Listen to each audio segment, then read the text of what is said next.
साथियों, एक बार पुनः आप सभी को मेरा प्यार भरा नमस्कार।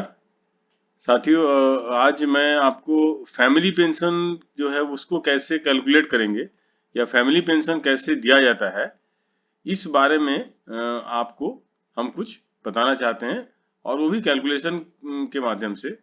तो आप ये स्क्रीन पर देख रहे हैं, यहाँ हमने एक एग्जाम्पल लिया है। मान लीजिए अगर किसी का बेसिक पे 40,000 है, तो नॉर्मल एक रिटायर्ड आदमी जब रिटायर करता है तो उसके बेसिक पे का 50% जो है वो होता है उसका पेंशन।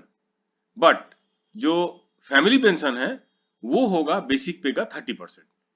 तो जाहिर सी बात है, यहाँ हमने चूंकि 40,000 लिया है, तो आप देखिए 30% 40,000 का कितना हुआ, 12,000 रुपया। तो पेंशन कैलकुलेशन का फॉर्मूला ये हुआ, ये 12,000 हो गया। और डीए आज के डेट में आपको पता है कि अभी रिसेंटली 33% डीए डिक्लेयर हुआ, पहले 50 था, तो आज के डेट में 53% डीए है। तो 53% डीए किस पर मिलेगा, जो उनका पेंशन बना है उस पर 53%, अर्थात 53% ऑफ 12,000, और साथ में 1,000 रुपये मेडिकल या जिसको हम लोग बोलते हैं फिक्स्ड मेडिकल अलाउंस। ये सारे जो जितने भी रिटायर्ड आदमी है या फैमिली पेंशनर है, इरेस्पेक्टिव ऑफ एनी ग्रेड, वो किसी भी ग्रेड के हो, ग्रुप ए हो, ग्रुप बी हो, ग्रुप सी हो, या जो भी है, उनको अभी आज के रेट में सभी को इक्वली हजार रुपये ही मिलेगा, जिसको हम लोग फिक्स्ड मेडिकल अलाउंस से बोलते हैं। या अगर आप फिक्स्ड मेडिकल अलाउंस नहीं लेंगे तो आप सीजीएचएस ऑप्ट कर सकते हैं, और उसके लिए जो है आपका जो भी इंटाइटलमेंट जो अमाउंट है वो देना पड़ेगा। इसके लिए हमने प्रीवियस जो है हमारा जो देखेंगे, हमने सीजीएचएस कार्ड कैसे बनाना चाहिए, सीजीएचएस पर हमारा एक अलग से वीडियो है, आप उसको भी देख सकते हैं। तो पेंशन इन हैंड मतलब हाथ में पेंशन कितना मिलेगा, देखिए 12,000 रुपया बेसिक पेंशन बना, और ये 53% डीए 12,000 पर कितना आया, 6,360 रुपया, 6360। और 1,000 रुपया अगर वो ऑप्ट करता है, अगर वो फिक्स मेडिकल अलाउंस लेना चाहता है, तो उसमें 1,000 रुपया और ऐड हो जाएगा, उसको मिला के उसको मिलेगा 19,360 रुपया, अर्थात 19,360 जो है वो एज ए फैमिली पेंशन मिलेगा। उसी तरह अगर आप आज के डेट में जो मिनिमम पेंशन, अर्थात देखिए इसमें आपको पता है कि सीसीएस पेंशन रूल में मिनिमम पेंशन की जो है वो गारंटी दी गई है, वो आज के डेट में कितना है, 9,000 प्लस डीए रिलीफ। मतलब 9,000 कहाँ से आया, आपको पता है कि 7 सीबीसी के बाद जो मिनिमम पे स्केल था वो 18,000 रुपये था, तो 18,000 का 50% 9,000 हुआ। तो मिनिमम पेंशन 9,000 प्लस डीए, तो 53% ऑफ 9,000 ही होगा, प्लस 1,000 रुपये अगर या तो फिक्स मेडिकल अलाउंस ले या तो सीजीएचएस ऑप्ट करे।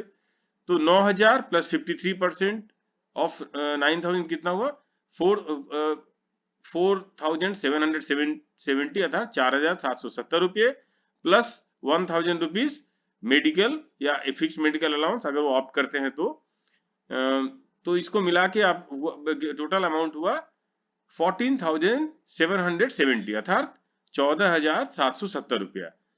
अर्थात इससे कम पेंशन किसी को नहीं मिलेगा। मतलब अगर मान लीजिए किसी का फैमिली पेंशन कैलकुलेशन करने पर अगर इससे नीचे भी चला जाता है, तो उसको 14,770 रुपये मिलेगा ही, इसमें कहीं कोई कॉम्प्रोमाइज नहीं होगा। हाँ, इसमें और एक नया जो ऑप्शन आया है वो भी बताना जरूरी है, और वो ये है कि जो पेंशनर अगर सीजीएचएस एरिया में रहते हैं, तो उनके लिए बाध्यता है कि उन्हें सीजीएचएस ही लेना पड़ेगा। अगर वो सीजीएचएस नहीं लेंगे तो उनको 1,000 रुपये नहीं मिलेगा। मतलब ये पहले नहीं था, बट रिसेंट अभी जो ऑर्डर आया गवर्नमेंट का, उसमें अगर जो फैमिली पेंशनर है वो अगर सीजीएचएस एरिया में रहता है, तो वो किसी भी कीमत पर फिक्स्ड मेडिकल अलाउंस जो 1,000 रुपये है वो ऑप्ट नहीं कर सकता है, उसको नहीं मिलेगा, उसको उसके बदले सीजीएचएस ही लेना पड़ेगा। तो ये है, बहुत सारे हमारे जो सब्सक्राइबर है वो जानना चाह रहे थे कि फैमिली पेंशन का कैलकुलेशन कैसे किया जाता है। तो ये एक बहुत ही सरल सिंपल प्रोसेस है जो आप देख पा रहे हैं। तो इस तरह करके आप किसी भी जो पेंशनर है उनका फैमिली पेंशन कैलकुलेट कर सकते हैं। तो इन्हीं शब्दों के साथ मैं अपने शब्दों को विराम देता हूं, और एक बार पुनः आप सभी से अनुरोध है कि हमारे इस चैनल को सब्सक्राइब कीजिए, लाइक कीजिए, और सब जितने भी नीडी लोग जो है, जो पेंशनर है या जो सेंट्रल गवर्नमेंट एम्प्लॉई हैं, उन तक शेयर कीजिए, तभी हमारा जो एम है वो सक्सेस हो पाएगा।